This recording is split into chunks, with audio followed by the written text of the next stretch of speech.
옛말에 머리 검은 짐승은 거두는 법이 아니라고 했는데 요즘 들어 생각하면 그 말이 맞긴 한 것 같아요. 아무리 시간을 두고 진심을 다해서 잘해줘도 절대 바뀌지 않는 사람이 있습니다. 저는 그것도 모르고 10년이 넘도록 헛고생을 하며 살아왔더라고요. 그 인간은 다른 사람도 아니고 바로 저희 막내 이모입니다. 저희 집 다른 식구들과는 다르게 배다른 형제로서 외할아버지께서 젊은 시절에 밖에서 낳아서 데려온 자식이라 하더라고요. 보통 집안 같으면 이미 거기서부터 집안이 풍비박산되었겠지만 예전 그때 시절은 그런 일이 종종 있기도 했고 저희 엄마는 나이 차이가 많이 나는 막내 이모를 친동생으로 여기고 많이 예뻐해 주었다고 해요. 집안에서 어른들 눈치 보며 정 붙일 곳이 마땅히 없었던 이모 역시도 저희 엄마를 좋아하며 많이 따랐고요. 나중에 커서 엄마가 결혼을 한 뒤에도 이모는 저희 집에 매일 붙어 있었어요. 우리 부모님 두 분은 자영업을 하셨기 때문에 항상 바쁘셨고 바쁜 부모님을 대신해 막내 이모가 저를 봐주러 오셨거든요. 집안 막둥이였던 이모와 제 나이가 10살도 나지 않았기 때문에 저희 집안 사정을 잘 모르는 사람들은 나이 차이가 많이 나는 자매라고 생각했어요. 외할머니에게 눈칫밥을 먹으며 살았던 이모는 저희 집이 더 편했는지 한 번 오면 돌아갈 생각을 안 했습니다. 언니, 나 그냥 여기에서 살면 안 돼? 집에 가면 엄마 눈치도 보이고 내가 집안일도 하고 언니 형부 말 잘 들을게. 그런 막내가 불쌍하게 느껴진 저희 엄마는 아빠에게 사정을 설명하고 부탁을 해서 이모를 우리 집에서 데리고 살았다 하더라고요. 그리고 그렇게 우리 집에서 같이 살던 이모는 고등학교를 졸업하고 공장에 취직할 때까지 함께 했습니다. 이모가 기숙사 생활을 하는 공장으로 들어가게 되면서 따로 나가 살아야 했거든요. 그래도 주말이나 공휴일에 쉬는 날이 되면 우리 집에 와서 하루 자고 다시 기숙사로 돌아가곤 했습니다. 오랜 시간을 한 집에 살고 제가 어릴 때부터 숙제를 봐주며 언니처럼 지내서 그런가 이모와 저는 정말 가까운 사이였어요. 엄마 아빠한테 못하는 사춘기 고민 상담도 이모한테는 편하게 이야기할 정도였죠. 이모가 그 당시에 남자친구를 만나면 항상 저를 같이 데리고 나가서 맛있는 걸 먹고 데이트를 함께 하기도 했습니다. 언제까지나 잘 지낼 것 같았지만 이모가 시집을 아랫지방 먼 곳으로 가게 되면서 서로 왕래가 끊어지고 말았어요. 눈에서 멀어지면 마음에서도 멀어지고 연락도 점점 뜸해지는 것 같더라고요. 처음에는 자주 전화통화도 했었지만 그게 점점 뜸해졌고 제가 고등학교 올라가서 입시 준비를 시작한 이후로는 서로 사는 게 바빠 연락이 거의 끊어지게 되었어요. 이모와 제가 다시 만난 것은 한참 대학 다니고 있을 때였던 제 나이 23살 나이의 일이었습니다. 갑자기 연락도 없다가 나타난 이모는 저보고 다짜고짜 좋은 혼처가 있다며 선을 보라 하더라고요. 이모가 진짜 괜찮은 사람 찾았는데 바로 너 생각이 나더라. 너가 올해 몇 살이지? 23? 그 정도면 이제 시집갈 준비해야 할 나이네? 남자가 직장도 탄탄하고 집안도 완전 부자야. 언니랑 형부가 요즘 장사도 잘 안 된다며. 이럴 때 너가 집안에 효도를 해야지. 제가 대학 들어가기 전까지는 부모님 사업에 전혀 문제가 없었는데 대학 졸업할 때가 되니 많이 힘들어지셨어요. 원래는 가게 2군데가 있었지만 하나를 정리하셨고 그 나머지 하나 남은 가게마저 월세 내는 것도 힘들어 하시던 상황이었죠. 이모가 이야기한 그 남자의 조건은 정말 나쁘지 않았어요. 아니, 오히려 정말 괜찮았죠. 하지만 아직 대학 졸업도 못한 20대 초반에 저보고 선을 봐서 결혼을 하라니요. 이모의 말이 도저히 이해가 가질 않았습니다. 좋은 대학 나와 멀쩡한 직장 다니는 잘 사는 집 아들이 왜 아무것도 없는 나랑 결혼을 하고 싶어 하는지 모르겠더라고요. 하지만 역시 세상에 공짜는 없었습니다. 남자한테 애가 하나 있다 하더군요. 결혼을 했다가 이혼한 건 아니고 잠깐 만난 불장난에서 생긴 아이라고 하는데 남자가 아니라 그쪽 부모 호적으로 올려놔서 서류상으론 깨끗한 상황이래요. 철없던 시절에 사고를 친 적이 있나 봐. 그쪽 집안에서 돈이 있으니까 깔끔하게 해결했어. 너는 그런 건 걱정 하나도 할 필요 없다니까? 그냥 그 남자 조건만 보면 되는 거야. 너도 그렇고 언니랑 형부도 고생 끝 행복 시작이라고. 이모한테 들은 이야기를 엄마에게 했더니 엄마 역시도 이미 그 이야기를 들었는지 아무 대답 없이 눈물만 흘리셨습니다.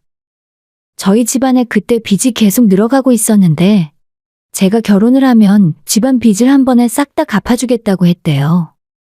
엄마는 차마 자식 딸린 남자에게 시집가라는 말은 못하고 그렇다고 집안을 생각하면 적극적으로 반대도 못하고 그냥 제게 모든 걸 맡겨놓고 눈물만 흘리고 계셨어요.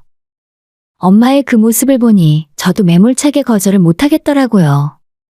그래서 일단 한번 만나보고 나서 결정을 하겠다고 이모에게 대답했습니다. 주말에 이모와 함께 맞선 자리에 나갔고 남자는 혼자 나왔어요. 저보다 무려 10살이 많았던 남자는 직접 만나보니 다행히 그 정도로 나이 차이가 심하게 나는 것 같진 않았습니다. 이모가 말하는 대로 좋은 대학 나와서 좋은 직장 다니고 있었고 기본적인 매너도 좋았어요. 애 딸린 호랍이라 하길래 살짝 걱정했지만 의외로 사람은 괜찮았습니다. 이모는 저희 두 사람을 소개시켜주고 10분 만에 먼저 자리에서 일어났고 둘만 남아 대화를 이어갔지만 조금 어색하고 쑥스러웠습니다. 그때 이 남자가 하는 말이 제 얼어붙은 마음을 녹였습니다. 미안해요. 제 소개 듣고 조금 곤란하셨죠? 자식까지 딸린 주제에 제가 미란 씨 이야기 듣고 욕심을 조금 냈습니다. 지금이라도 안 늦었으니 제가 마음에 들지 않으시면 거절하셔도 돼요. 적극적으로 자기랑 만나보자고 했다면 오히려 반감이 들었을 텐데 겸손한 태도를 보며 마음이 편안해졌어요. 아마도 자식이 딸린 것만 아니라면 저한테 이런 기회가 돌아오지 않을 정도로 상당히 괜찮은 남자임에 분명했습니다. 그래서 식사를 마치고 간단히 커피까지 마시면서 장장 5시간에 걸쳐 이 남자의 살아온 이야기를 전부 듣게 되었어요. 제 이야기도 많이 했지만 이 사람 이야기를 듣는 것이 더 재미있더라고요. 특히 아이 사진을 보여주면서 자랑을 할 때는 영락없는 애아빠구나 싶었죠. 하루빨리 아이에게 엄마를 만들어주고 싶어 하는 게 너무 잘 느껴졌습니다. 그렇게 첫 만남을 가진 후에 얼마 지나지 않아 다시 만났고 3번째 만날 때는 아이도 함께 데려와 같이 놀이공원에서 놀기도 했었어요. 그 이후로 자주 아이와 함께 만나는 날이 늘어났고 같이 식사를 하거나 공원에서 함께 자전거도 타면서 가까워지려고 노력을 많이 했습니다. 처음 맞선을 보고 겨우 6개월이 지났을 때 저는 그 남자와 결혼식을 올렸습니다. 저희 집안 처지를 잘 알고 있는 시댁에서는 결혼할 때 혼수조차 필요 없고 아무것도 가져오지 말라고 하셨지만 엄마는 어려운 살림에서도 이불이랑 은수저는 챙겨서 보내셨어요. 결혼하고 처음 1년은 시댁에서 함께 살았고 그 이후에 분가를 하게 되었습니다.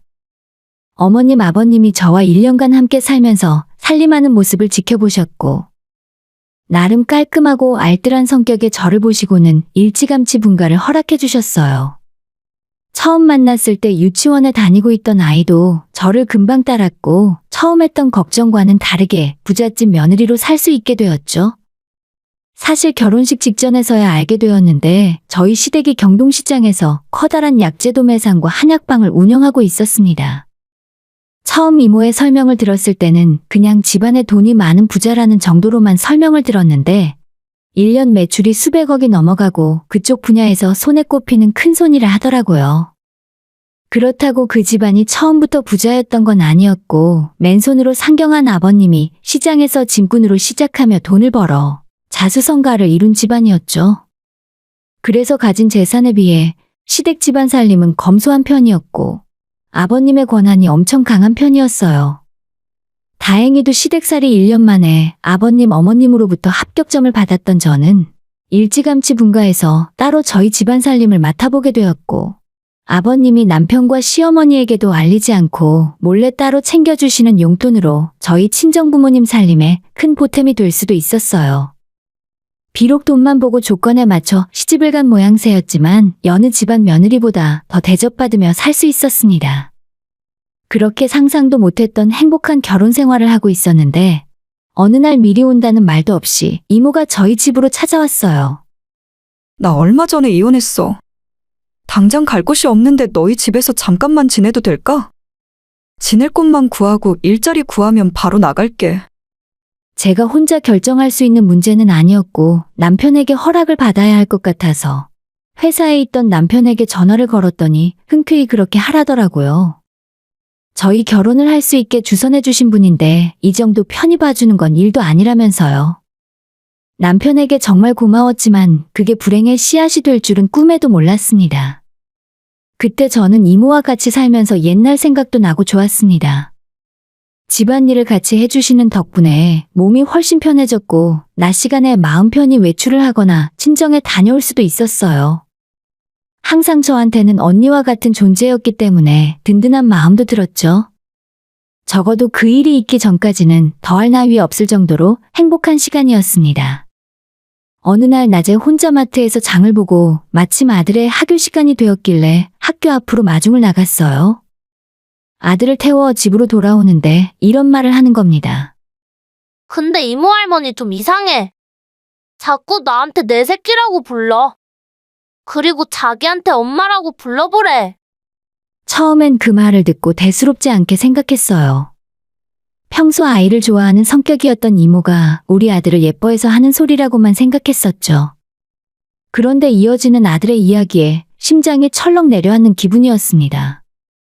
이모 할머니가 저번에 아빠한테 자기라고 부르는 거 봤어. 그건 엄마랑 아빠만 하는 말이잖아. 나 이모 할머니 싫어. 아들 말로는 집에 제가 없는 날이면 이모가 저희 남편에게 자기라고 부르는 걸 들었다 하더라고요. 이모가 그렇게 부르면 우리 남편 역시도 똑같이 자기라고 대답을 한대요. 처음엔 아이가 뭔가 잘못 들은 게 아닐까 싶었는데 운전을 하며 곰곰이 생각을 해보니 제가 친정을 가거나 외출을 하고 집에 들어오면 남편이 집에 일찍 들어와 있는 날이 많았습니다. 예전 이모가 집에 오기 전에는 회사 일로 바빠서 저녁 먹기 전에야 겨우 집에 들어오던 사람이 매일 칼퇴근을 하고 일찍 오더라고요. 하지만 다른 사람도 아니고 우리 이모를 의심하는 것이 말이 안 된다고 생각했어요. 게다가 저희 두 사람은 어릴 때부터 자매처럼 가깝게 지냈던 사이였으니까요. 하지만 검은머리 짐승은 거두는 게 아니었다고 세상에서 가장 친한 사람이라 생각했던 이모가 제 발등을 찍고 말았습니다. 아들에게 이야기를 듣고도 저는 차마 사실 확인을 하지 못하고 속으로만 끙끙 앓고 있었는데 꼬리가 길면 잡힌다는 말처럼 전혀 엉뚱한 곳에서 사고가 터졌습니다. 시아버님이 저희 집 근처에 오셨다가 잠깐 제 얼굴 보려고 집에 들르셨는데 그때 이모와 마주쳤거든요. 거실 소파에 앉아있던 이모를 보자마자 아버님이 욕설을 퍼부으셨어요. 너가 여기가 어디라고 함부로 들어와 있어? 애 버리고 갈 때 나한테 한 말 잊었냐? 1억만 주면 아무도 모르는 곳에서 평생 쥐 죽은 듯 살겠다고 했어, 안 했어? 버러지만도 못한 것이 여기가 어디라고? 이모는 역정을 내시는 아버님 앞에 무릎까지 꿇고 싹싹 빌었어요. 아버님, 한 번만 용서해 주세요. 저도 그러려고 했는데 아이 얼굴이 눈에 밟혀 어쩔 수가 없었어요. 이모 입에서 아버님이라는 말이 나오는 순간 저는 심장이 떨어지는 기분이었습니다. 화를 못 참고 얼굴이 빨갛게 달아오른 아버님은 혈압이 터졌는지 뒷목을 잡고 그대로 주저앉으셨습니다. 바로 구급차를 불러 병원으로 옮겼지만 평소 혈압이 높아 약까지 먹고 있던 아버님은 퇴원하지 못하고 며칠 후에 세상을 떠나셨어요. 이게 대체 어떻게 돌아가는 상황인지 명확하게 정리도 되지 않은 상태에서 저는 아버님 장례를 치러야 했죠.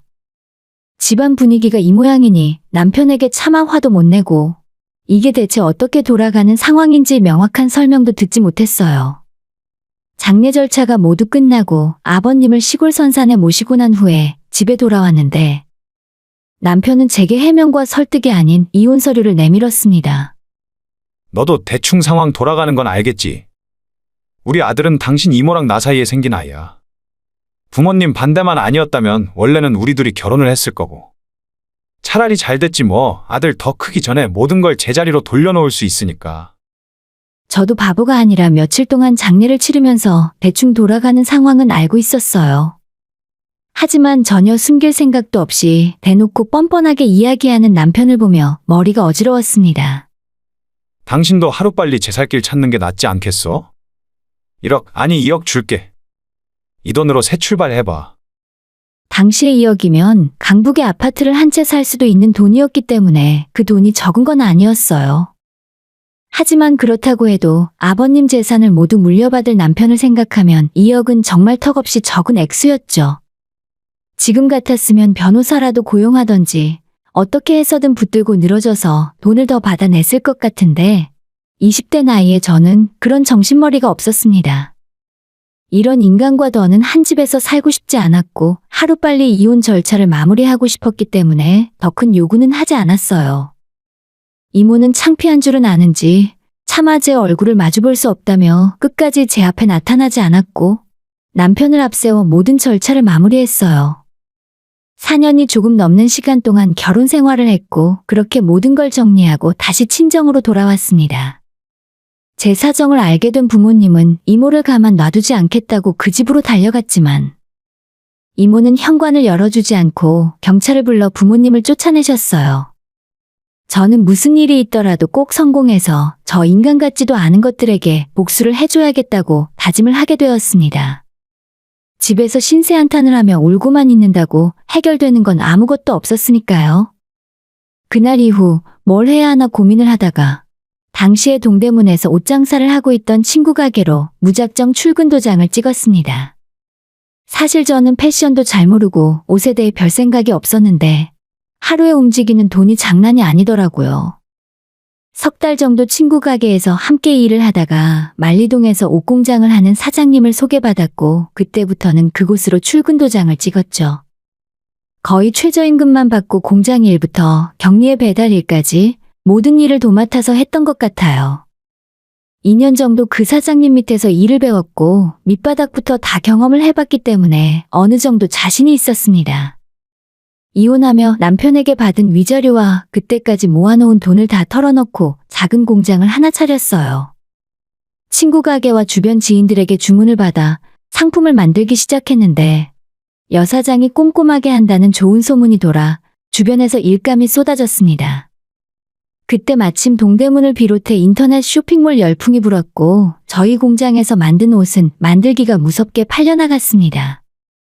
물 들어올 때 노저으라는 말이 있듯이 일손이 부족해서 엄마도 데려다가 일을 시켰고 저 역시도 집에 들어가지 못한 채 공장에서 먹고 자는 생활을 했습니다. 그러던 차에 저희 가게 단골이던 쇼핑몰 사장님이 아예 홈페이지를 하나 만들어서 직접 만든 제품을 팔아보는 것이 어떻겠냐고 말을 해주셨고 저희 공장에서 만들어 직접 팔면 마진이 꽤 많이 남을 것 같았어요. 그래서 아예 동대문에 매장도 하나 내고 온라인으로도 브랜드를 만들어 본격적으로 제품을 팔기 시작했습니다. 그러던 중에 원단 도매를 하는 젊은 사장님과 알게 되었고 거래처 이상으로 제가 힘들 때마다 나타나 슈퍼맨처럼 저를 도와주었어요.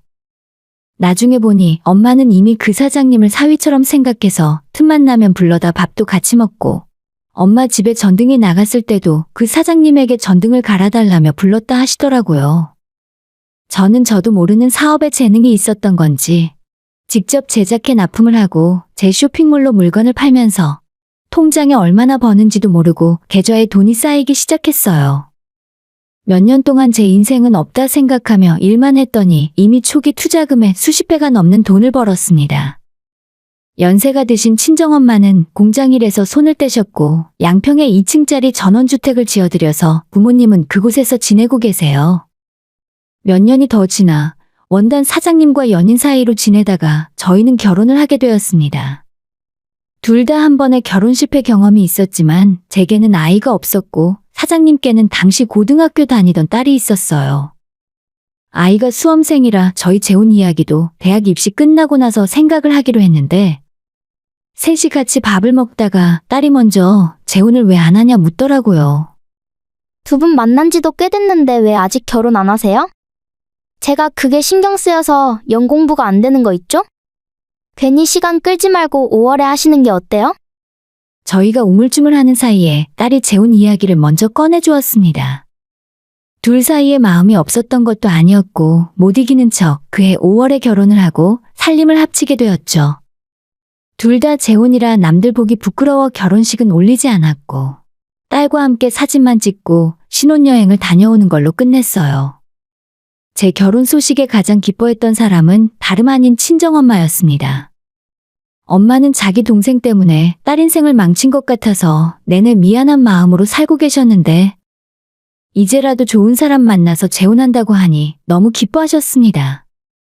그렇게 행복한 두 번째 결혼 생활을 하고 있었는데 양평에서 전원 생활을 즐기던 엄마가 한겨울 집 앞 눈을 쓸다 빙판에 넘어지셨고 골반뼈 골절과 허리를 크게 다쳐 병원에 입원을 하시게 되었어요. 호사를 누리고 살아도 부족한데 왜 또 이런 일이 생기는 건가 싶었죠. 이미 엄마 나이도 적지 않아서 골반뼈 골절은 치명적이라는 의사의 말을 들었습니다. 아침 저녁으로 엄마 병원에 찾아가 얼굴을 베었고 생각보다 길어지는 입원에 제 마음도 좋지 않았어요. 그런데 생각지도 못한 사람이 엄마 병원에 방문을 했더라고요.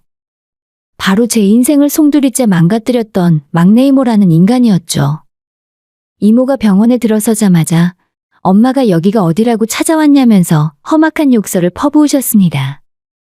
너 진짜 내 손에 세상 떠나고 싶어서 찾아온 거지? 여기가 어디라고 와? 언니 내가 잘못했어요. 언니랑 미란이한테는 입이 10개라도 내가 할 말이 없어요. 그래도 집안에서 유일하게 사람 대접해줬던 언니가 크게 다쳤다고 해서 제가 얼굴이라도 뵈려고 찾아온 거예요. 죄송해요. 이모는 병실 문 앞에서 무릎을 꿇고 눈물을 뚝뚝 흘렸습니다. 그동안 못 본 사이에 이모는 많이 늙었고 일단 행색부터 말이 아니었습니다. 저를 내쫓고 부잣집 안방을 차지했다고 보기엔 많은 사연이 있어 보였죠. 하지만 그렇다고 해서 지난 날들이 용서가 되는 건 아니었습니다. 얼굴만 봐도 화가 치밀어 올라서 한 공간에 있고 싶지도 않더라고요. 이제 와서 사람 구실하려고 들지 마. 이런다고 당신이 용서받을 줄 알아? 한 대 얻어 터지기 전에 조용히 그냥 꺼지라고. 저는 목구멍까지 올라온 욕지기를 간신히 누르며 이모라는 작자의 팔을 잡아 끌고 병실 밖으로 내쫓으려 했는데 그때 이런 소리를 하는 겁니다. 미란아, 내가 너한테 부탁이 있어서 왔어. 애 아빠가 그러는데 너가 옷장사로 돈 좀 벌었다며? 그래서 말인데 너한테 면목이 없지만 돈 좀 빌려줘. 우리 남편 사업도 망하고 이제 집까지 날아가게 생겼다니까? 순간 눈에서 불이 확 튀었습니다. 내 인생을 그렇게 갉아먹고도 정신을 못 차려서 돈까지 빌려달라고 하다니. 저를 완전히 호구로 아는 것 같더라고요. 그렇지 않고서는 이럴 리가 없잖아요. 당신한테 줄 돈 없으니 당장 꺼지라고 했는데 이제는 아들 이야기를 꺼내면서 애를 봐서라도 자기들이 길바닥에 나 앉을 수 없으니 돈을 빌려달라고 하는 겁니다. 미친 인간이 지금 애를 팔아먹어? 당신 배 아파서 낳은 당신 자식이잖아. 너희들 망해서 길바닥에 나앉든 빌어먹고 살든 내 알 바 아니니까 다신 찾아오지 마. 내가 돈이 남아 돌아서 장작으로 쓰는 한이 있어도 너한테 한 푼도 줄 돈 없으니까. 제가 그렇게까지 이야기를 했는데도 이모는 제 바지가랑이를 붙들고 울먹이며 급한 돈 맞게 1억만 빌려달라며 애원을 하더라고요. 결국 병원 경비를 불러 내쫓아버렸습니다. 그렇게 쫓아낸 후로 병원에 다시 찾아오진 않았고 엄마는 다행히 2달 후에 퇴원을 할 수 있게 되었어요. 평소처럼 출근에 일을 하던 중에 문득 전 남편 회사가 대체 어떻게 됐길래 나한테 찾아와 1억을 빌리고 있나 싶어 경동시장을 찾았죠. 원래 커다란 창고로 쓰는 건물이 하나 따로 있고 그 앞에 쉴 새 없이 사람들이 드나들던 매장과 아예 같은 간판을 쓰고 한약을 팔던 약방까지 갖고 있었는데 그게 전부 간판이 다른 사람으로 바뀌었더라고요. 아버님 돌아가시고 남편이 물려받은 지 얼마나 됐다고 이렇게 다 말아먹을 수가 있나 싶어서 황당했는데 시장에서 제 얼굴을 알아보는 상인들이 반갑게 인사를 건넸습니다. 전 남편이 조강지쳐 내쫓고 아이 엄마랑 재혼해 사는 건 이미 시장 안에 소문이 쫙 퍼져 있었어요.